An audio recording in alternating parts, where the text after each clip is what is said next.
Hey everyone, welcome to episode 238 of Botanist Parenting. Welcome to the Harmony in the Home podcast. I'm your host, Kelly Hutchison. I'm a counselor, a life coach, and most importantly, an imperfect mom doing this work right along with you. And my goal on our podcast is to go from chaos to calm, feel less frazzled, and have more fun within your four walls to have more harmony in your home. Oh my goodness. Every time I come up with a title, I actually crack myself up. I was going to call this horticulturist parenting, but that's such a hard word for me to say. So I said botanist because I'm talking about the study of trees. And the reason why I'm talking about this, I promise there's a point to it and it all goes back to parenting. But before we start, I want to talk to you about Herbal Face Food, our sponsor for today, because it has helped me so much. It's helped so many of you. I love seeing your before and after pictures. If you have any issues with acne or your teens do, it helps with rosacea, melasma, eczema, psoriasis, contact dermatitis, which I have a really bad case of. And it's helped so much smooth out my skins. It helps with wrinkles, sunspots. I have so many sunspots galore because I used to think that I could burn off my acne when I was a kid. I had the worst acne on the planet. I wish I could find the notes that I used to write to my boyfriends or my friends. I'd be like, hi there. How are you doing? I'm sorry about my face today. I'm like, that is so sad. It was such an insecurity of mine. So I am so particular about what I use on my skin because I don't want to have adult acne, which I could have in a nanosecond. But Herbal Face Food has helped me so much. And I wanted to help you too if you have any of those issues or just want smoother skin. Go to herbalfacefood.com, use the coupon code HARMONY20 to get 20% off your first order, and then send me your before and after pictures and I'll send you mine. So when I talk about botanist parenting or horticulturist parenting, it's kind of using the analogy because I love analogies. And so I just sprinkle all of these analogies out into the world, and whatever resonates with you, I want you to find that wave. And I want you to ride that wave, whatever that analogy is that resonates with you.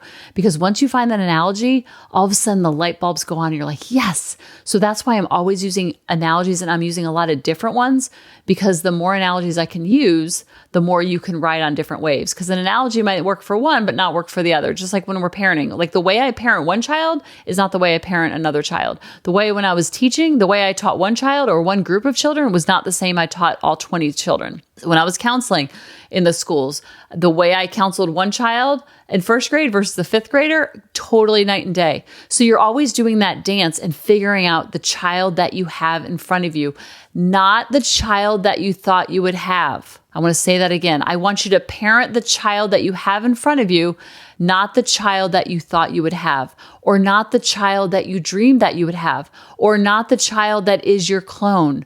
Because what happens is the kids who are like us are very easy to parent because we can vibe with them. We get it. It makes sense. We understand their choices. The kids who are not like us, which there's going to be many, are the ones that are going to bring us challenges because we just like, what are you doing? What are you thinking? Because they're not thinking like we are. So that's why you have to get super creative and look underneath what's going on versus looking at the behavior.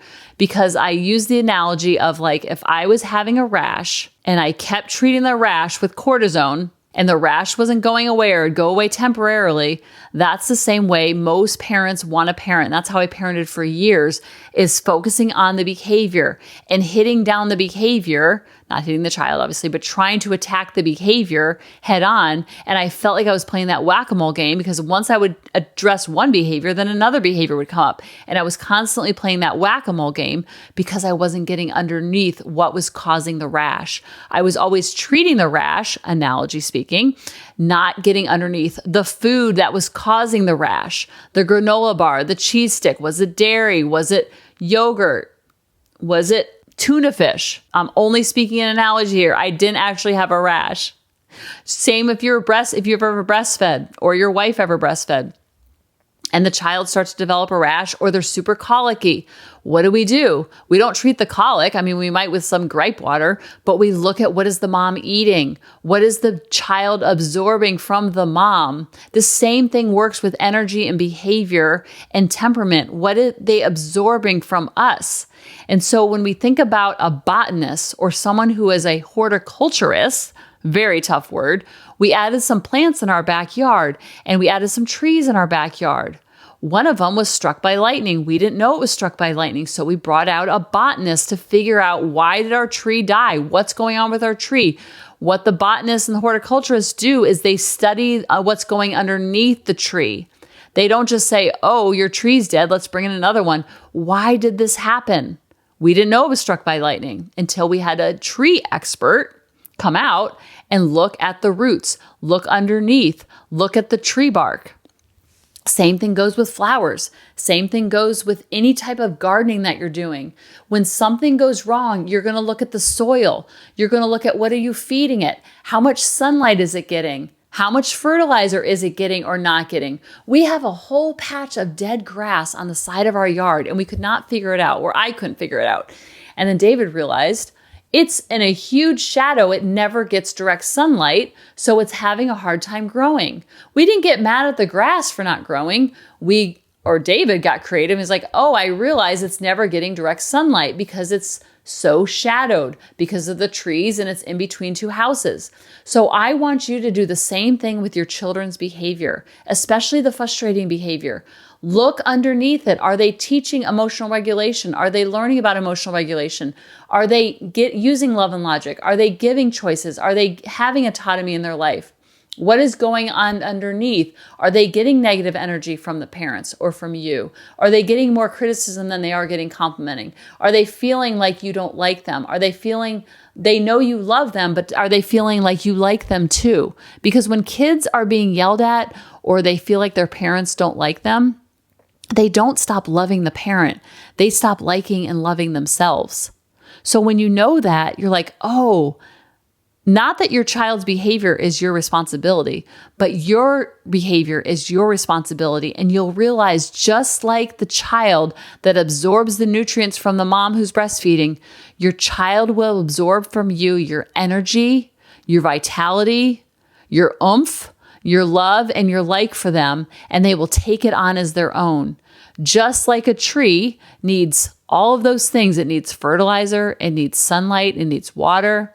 It needs to be around other trees and flowers to kind of like share the roots and share the growth.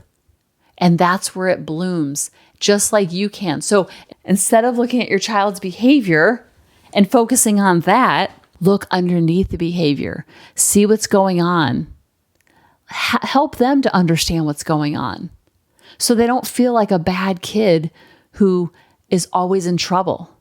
There are no bad kids. They are going to make bad choices, just like we as adults make bad choices. Whenever you see your kids struggling with something, find how you struggle with that same emotion or that same concept, and then your walls will drop and you'll be able to help them to add more sunlight, to add more fertilizer. But we can't ever think about and get creative when we're in that rage zone or that anger zone or that seething and pouting zone. And when you do this, when you get creative, when you focus on complimenting versus complaining and criticizing, your child will light up, which will light you up, and you'll all have more harmony in the home. I love you guys, and I'll talk to you next week. Bye-bye. Hey, mamas, thanks for listening. If you had any ahas, clicks, or those lightning bolt moments while listening, you have to check out my free parenting bootcamp, where we take all of this to the next level and we try to create even more awakenings for ourselves so that we can connect more with our kids and never yell at them again. You can sign up at www.coachingkelly.com. And if you really want to fill up my love cup, send me an email of what your aha was, what your click was, what was that lightning bolt moment while you were listening.